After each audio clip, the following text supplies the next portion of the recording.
अगर एक राजा शिव भक्ति में लगा हुआ है, अगर एक राजा शंकर की भक्ति में लगा हुआ है, तो वहां आक्रमण करने से पहले, दुख आने से पहले 50 बार विचार।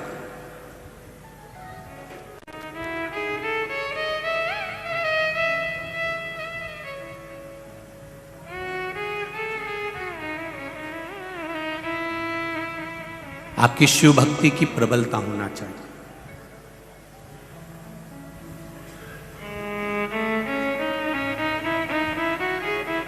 आप शंकर की आराधना में लगे हुए हो तो उसका फल आपको मिलेगा जरूर, ये निश्चितता है। राजा चंद्रसेन ने नियम बना लिया कि मैं 84 महादेव भले ना जा पाऊं, महीने में एक बार 84 महादेव कर लूंगा, पर 4 खूंट पर जो महादेव विराजमान है, 4 जगह पर जो शिव बैठे हैं दूर दूर खूंट पर, मैं उनका दर्शन करूंगा। रथ में बैठकर चंद्रसेन 4 खूंट का महादेव दर्शन करने नहीं जाता था। अब देखिए जरा कितनी सुंदर चरित्र है। मेरे महाकाल राजा के कथा जो चल रही है उसको आप ध्यान से सुनना कि चंद्रसेन राजा की धर्म पत्नी पूजन का पात्र तैयार कर कर रखती थी, तो राजा चंद्रसेन कहते थे कि इस थाली को इतनी दूर तक मैं लेकर जाऊंगा, उससे अच्छा है तू जल का पात्र मुझे दे दे। कमंडल में जल भरते थे राजा चंद्रसेन, सुंदर स्वर्ण पात्र,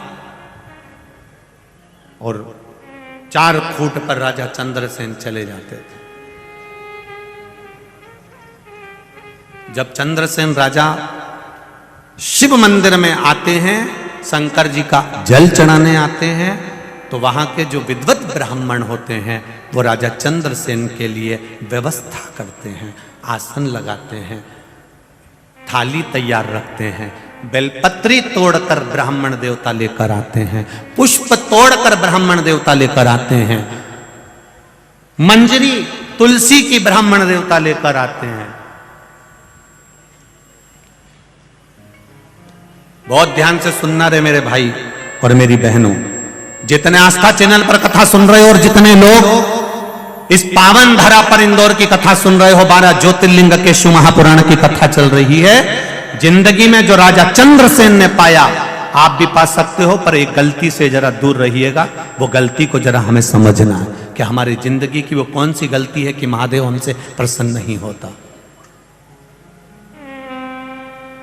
जितने रोडों पर बैठे हैं वो भी सावधानी से सुने इस कथा को, दिल से सुनिए। चंद्रसेन राजा ने देखा कि मैं जाता हूं, पूजा की थाली लगी मिलती है, बेलपत्र टूटी मिलती है, पुष्प मिल जाता है, जल थाली सब तैयार मिलती है, आसन ब्राह्मण लगाता है, थाली ब्राह्मण लगाता है, मैं बैठकर पूजन करता हूं, ब्राह्मण को दक्षिणा अधिक भी देता हूं, सब कुछ करता हूं, पर इसमें एक गलती हो जाती है। मेरे वीआईपी पन के कारण जो बहुत घंटों से खड़े हुए हैं उनको धक्का देकर निकाल दिया जाता है।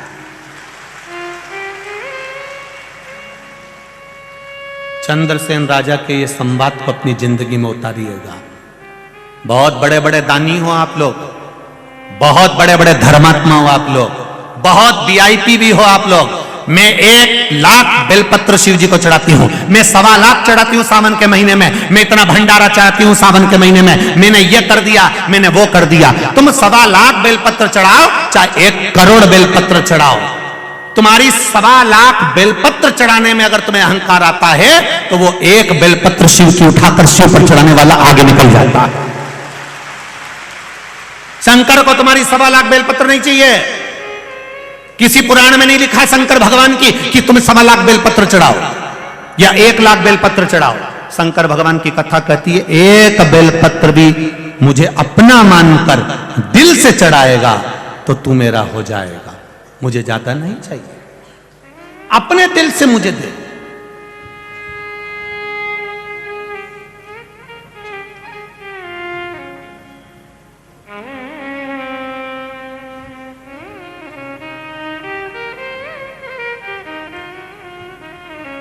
अपने दिल से उस परमात्मा का भजन करिए, वो देगा।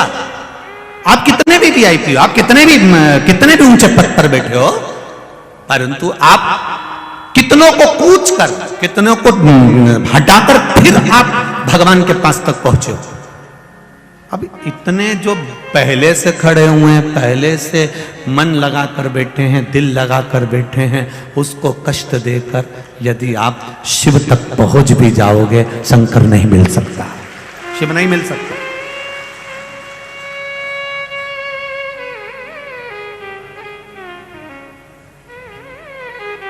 शिव नहीं मिलेगा। उसको पाने का तरीका बड़ा अड़भंगा है साहब। लोग कहते हैं सियोर वाला महाराज हर कुछ बांचता है, भले बाचूं, पर दिल से कहता हूं कि शिव ऐसे नहीं मिल सकता। शंकर को पाने का भी तरीका होता है।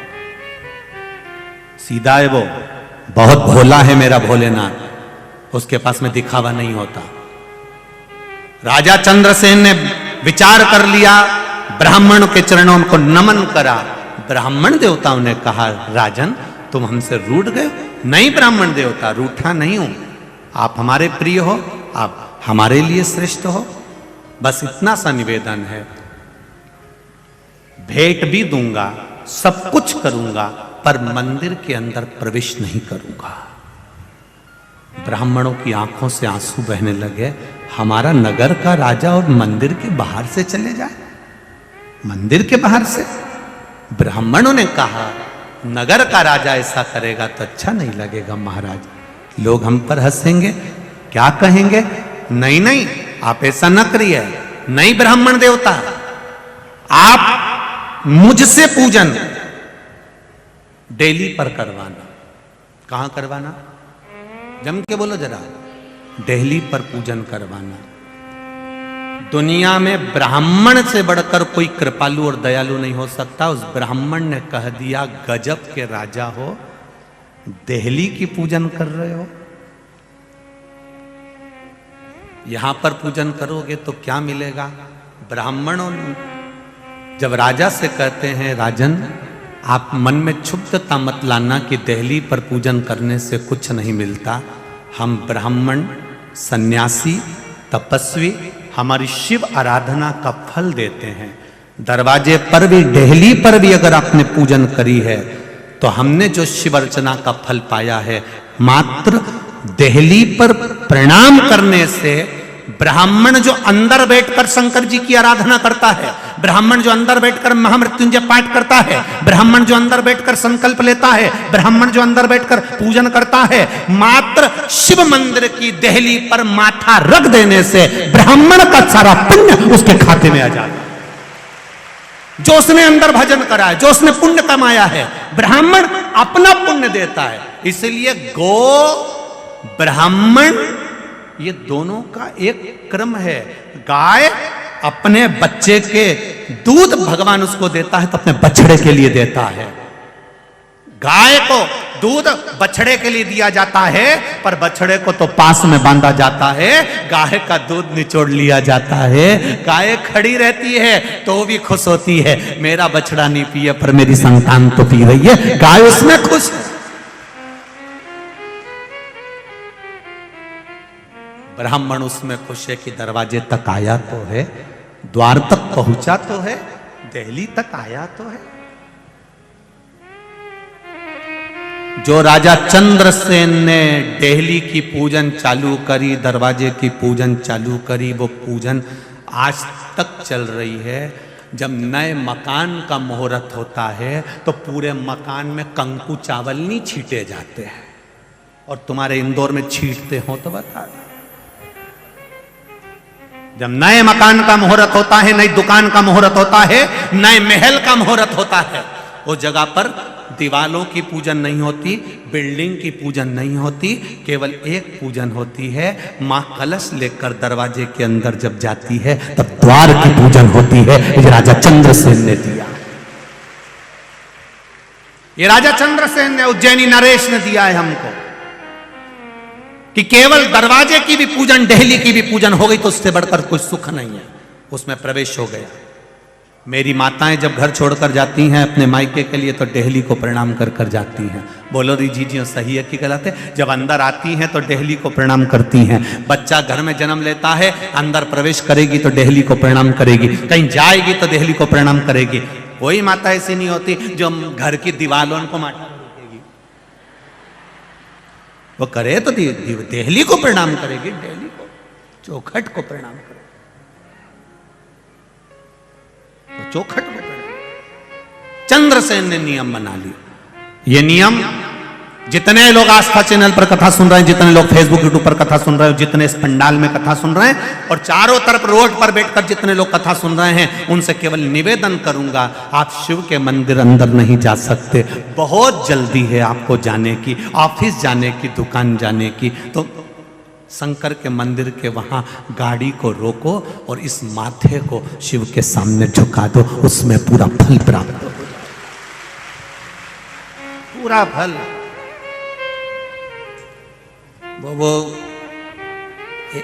गवर्नमेंट के जितने भी ऑफिस है उसमें जाके देखना, सील होती है, सील, ये सब सील होती है, उस सील में उल्टे अक्षर लिखे रहते हैं, लिखे होते हैं, उल्टे लिखे होते हैं, पर उसको लगा दो तो सीधे हो जाते हैं। बस यही कि यही अपना जिंदगी है, अपने भी ये सिर स्टाम्प है, सील है, इसमें कई चीजें उल्टी लिखी है कि तेरे जीवन में एक्सीडेंट होगा, तेरे जीवन में दुख आएगा, तेरे जीवन में ये होगा, जो उल्टा लिखा है इसको ले जाके मैं ठप्पा लगा, जैसे ही ठप्पा लगा सीधा हो गया, उल्टे से सुलटा सीधा। अब ब्रह्मा जी भी सोच में पड़े रहेंगे, क्यों रे ये कमलाबाई के यहाँ तो मैंने लिखा था कि ये दुख आएगा, तो ये कमलाबाई का ये साल में इतना दुख आना था, ये कहाँ गया? कि कहीं नहीं गया, कमलाबाई ने शिव पुराण सुन ली और वो शंकर जी के मंदिर चली गई और रोज शंकर जी की देहली पर पांव पड़ के आए, तो जो उल्टा था सीधा हो गया, सुलट गया। सब कमलाबाई चतुर हो गई। जितनी कमला बैठी हो बुरा मत मानना रही। सीधा चंद्रसेन ने विचार कर लिया, मंदिर की देहली पर आऊंगा, प्रणाम करते, देहली पर प्रणाम करते। अब भगवान विष्णु के द्वारपाल थे जय विजय, शंकर भगवान के मंदिर के द्वारपाल था वीरभद्र, अब शिव जी के मणिभद्र, शिव जी का जो द्वारपाल है वो मणिभद्र जो दरवाजे पर रहता है। अब मणिभद्र दरवाजे पर बैठा हुआ था और एक दिन मणिभद्र दरवाजे पर बैठा था, पांव थोड़े से मणिभद्र खड़ा हुआ था, थोड़ा देर के लिए मणिभद्र शिव की आज्ञा से वहां बैठा हुआ था। उसी जगह पर मणिभद्र, जहां द्वार पर, देहली पर, दरवाजे पर मणिभद्र का पहरा होता है शिव के दरवाजे पर, तो वहां मणिभद्र बैठा था और इतने में इसने सिर झुका दिया। सिर झुकाया, इसको मालूम ही नहीं था कि यह मणिभद्र है, शंकर जी का कोई द्वारपाल है। अब द्वारपाल कोई दिखता तो था नहीं, तो उनको लगा कि यहां तो शिव बैठे, यहां शिव।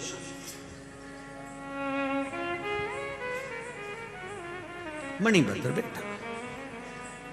अब मणिभद्र जब बैठा हुआ था, मणिभद्र जब विराजमान था, तो मणिभद्र जैसे ही दरवाजे पर बैठे थे और इसने सिर को झुकाया, मस्तक को जगा, मस्तक को जैसे झुकाया, मणिभद्र को लगा गजब का राजा है। दुनिया के लोग मंदिर के अंदर जाकर प्रणाम करते हैं, दुनिया के लोग मंदिर के अंदर जाकर नमन करते हैं, ये अवंतिकापुरी का राजा चंद्रसेन तो दरवाजे पर नमन करता है। मणिभद्र खुश हो गया। मणिभद्र ने कहा, राजन ले, तुम्हारी पूंजी मैं तुम्हें देता हूं। मणिभद्र ने अपने कंठे से निकालकर एक मणि राजा चंद्रसेन को दे दी। ये मणि तेरी जिंदगी का सारा सुख प्रदान कर देगी, तुझे कहीं नहीं जाना। ध्यान दो जरा कथा पर। केवल दरवाजे पर धोख लगाने पर, प्रणाम करने पर राजा चंद्रसेन को एक मणि ऐसी मिल जाती है, जो मणि राजा चंद्रसेन अपने पास में रख लेता है। वो मणि का सुख राजा चंद्रसेन को मिल जाता है। आसपास के सारे राज्यों में खबर हो गई, राजा चंद्रसेन के पास एक ऐसी मणि है, जो मणि सोना उगलती है, धन देती है, वैभव देती है, सत्ता देती है, प्रतिष्ठा देती है।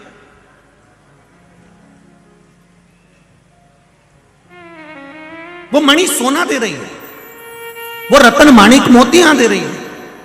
अब तो राजा चंद्रसेन के ऊपर आसपास के जितने नगर के लोग थे, राज्य के लोग थे, वो आपस में राजा हों सब तिल मिला उठे। और आपको कथा में कहा था, पत और पतंग जैसे ऊपर जाती है, काटने वालों की संख्या बढ़ जाती है। वैसा कि वैसे ही राजा चंद्रसेन के साथ हो गया। सारे नगर के राजा इकट्ठे हो गए।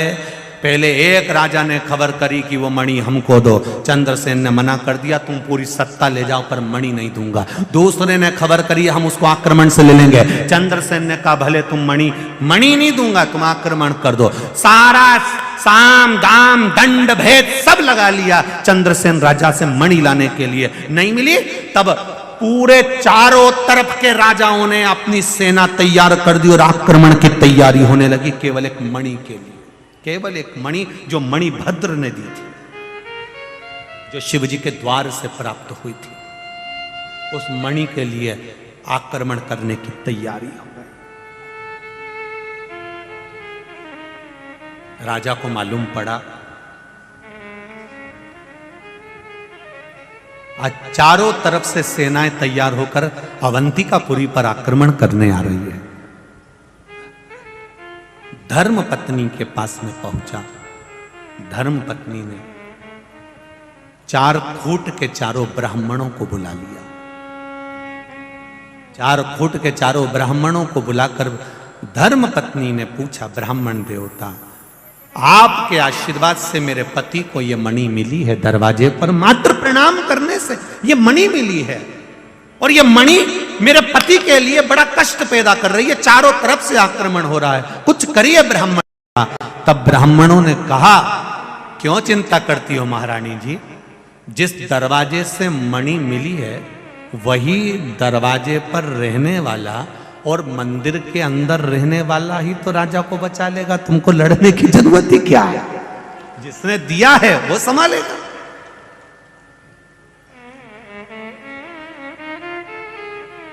वो लाइन याद कर लो, तुम्ही ने दर्द दिया है, आगे क्या है, तुम्ही दवा दे, गला नहीं दवा दे, दवा दे। अब मणि दिए आपने तो संभालोगे भी आप। चला राजा चंद्रसेन आज शिव जी के मंदिर के द्वार पर नहीं, शंकर के मंदिर के अंदर जाकर बैठ गया। शिव जी की आराधना में बैठा था, तभी राजा चंद्रसेन शिव जी की आराधना कर रहा था।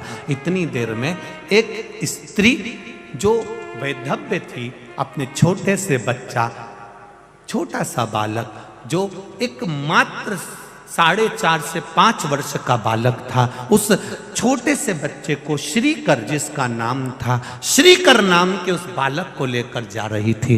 बालक ने शिव जी को देखा, थोड़ी देर रुक गया, माँ ने भी प्रणाम करा, बच्चे ने भी प्रणाम करा, बैठ गया। बैठा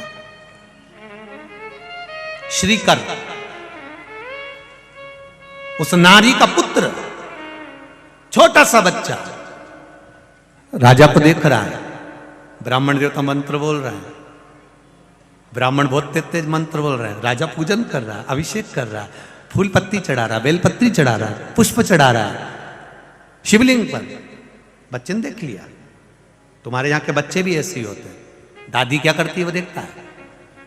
अगरबत्ती लगाई है दादी ने, दादी जब उठ के चली जाती है, अगरबत्ती बुझ जाती है, समाप्त हो जाती है, तो डंडी रहती है ना अगरबत्ती की, उसी को उठा के घुमाता है। बोलो री जी सही है कि गलत है? बच्चा देखता है।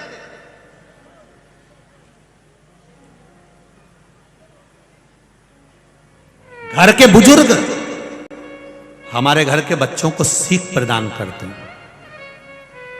श्रीकर ने देख लिया कि राजा कैसे पूजन कर रहे थे। मां ने हाथ पकड़ा श्रीकर का, चलो बेटा। मां का हाथ पकड़कर श्रीकर अपने घर चले गया।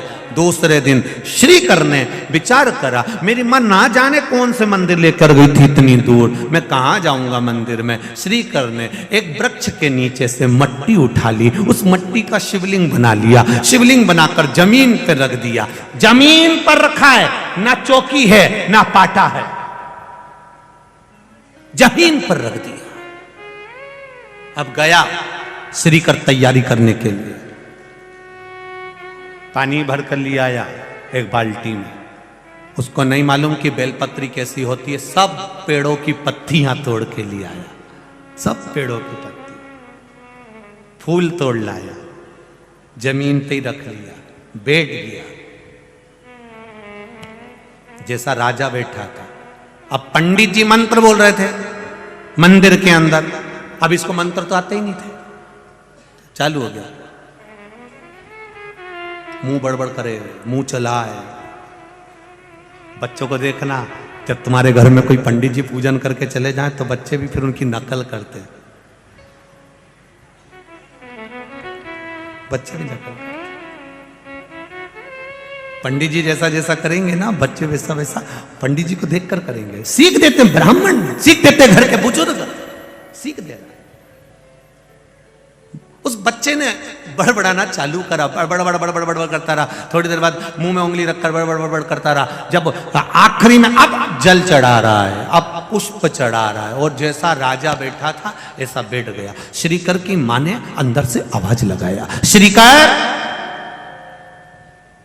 ए बाबू श्रीकर, बेटा श्रीकर आओ। श्रीकर आता नहीं है, नेत्र बंद करके शंकर की आराधना में बैठा हुआ था, भक्ति में डूबा हुआ था। आवाज लगाई, श्रीकर नहीं आया। मां को क्रोध आ गया, मेरा बेटा ना जाने कहां चले गया। दौड़ती हुई बाहर आई, देखती है ये तो आंख बंद करके बैठा। क्रोध आ गया मां को, भगवान ने मेरे ललाट में पहले से तो दुख लिखा था, पति पहले चले गया, मैं बेधब्य हो गई, और ऊपर से ये औलाद ऐसी कि मेरी सुनती नहीं है। क्रोध पर क्रोध करा मां ने, श्रीकर का हाथ उठाकर झंझोड़ कर उठा दिया, सामान जो पड़ा था उसको बिखेर दिया। शंकर जी को उठाया मां ने, पटक। मां, क्योंकि युवान अवस्था में पति चले गया, घर में कोई भी नहीं, एक औलाद, और वो भी नहीं सुने तो मां को क्रोध तो आएगा ही। शिव को उठाकर पटक दिया, टूट गया शिवलिंग। श्रीकर रोने लगा, बिलख गया, मां से हाथ छुड़वाया। जहां पर शंकर भगवान का शिवलिंग बिखरा पड़ा था, श्रीकर लोट लगाने लगा, मेरा महादेव, मेरा महादेव, मेरा महादेव कर कर पुकारने लगा। मां, मुझे महादेव चाहिए, मैं बिना महादेव के नहीं रह सकता। मां खींच रही है, और जो शिवलिंग की मिट्टी नीचे पड़ी थी, बच्चा उस मिट्टी को पकड़ता है, तब मेरा महाकाल वहीं से प्रकट होकर श्रीधर को खींच लेता।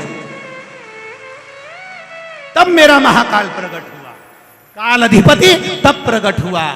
सामने प्रकट होकर वो महाकाल का शिवलिंग सम्मुख में आ जाता है। केवल मिट्टी थी, और उस मिट्टी में से काल अधिपति प्रकट होकर महाकाल राजा बैठ जाता है।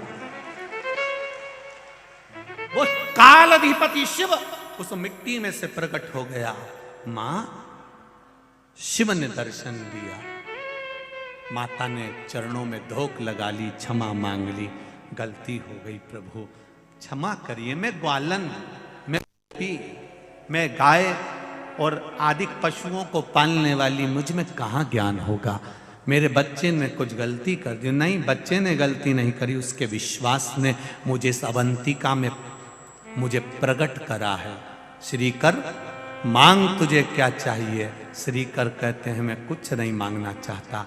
मेरे शंकर भगवान हनुमान जी का जो रूप था उस रूप में यहाँ पर आ गए। श्रीकर को गोदी में बिठाकर कहा, श्रीकर शिव जी से मांग ले कुछ। श्रीकर कहता है मुझे कुछ नहीं चाहिए, बस इस अवंतिका में आप सदा विराजमान हो जाओ, लोगों के काल का हरण करना, महाकाल बनकर बैठे।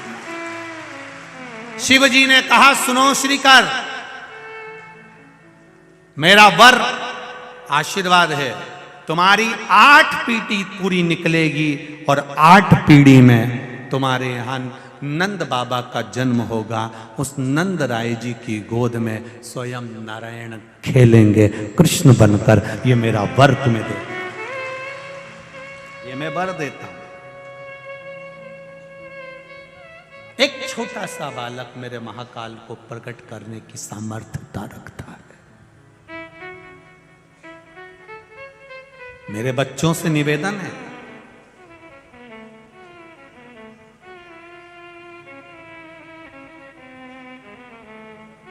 आप अपनी जिंदगी का सारा पड़ाव पार करिए, आप बहुत उन्नति की सीढ़ी पर चढ़िए, आप काम धंधा व्यापार खूब बढ़ाओ, भगवान तुम्हारी कैपेसिटी से ज्यादा तुमको दे।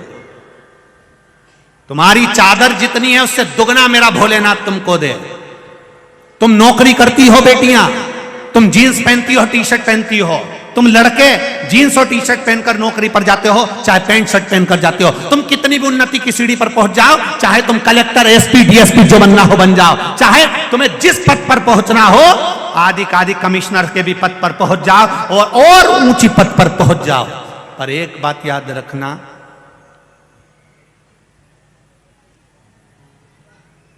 संसार दाम से चलता है और मेरा महादेव नाम से चलता है।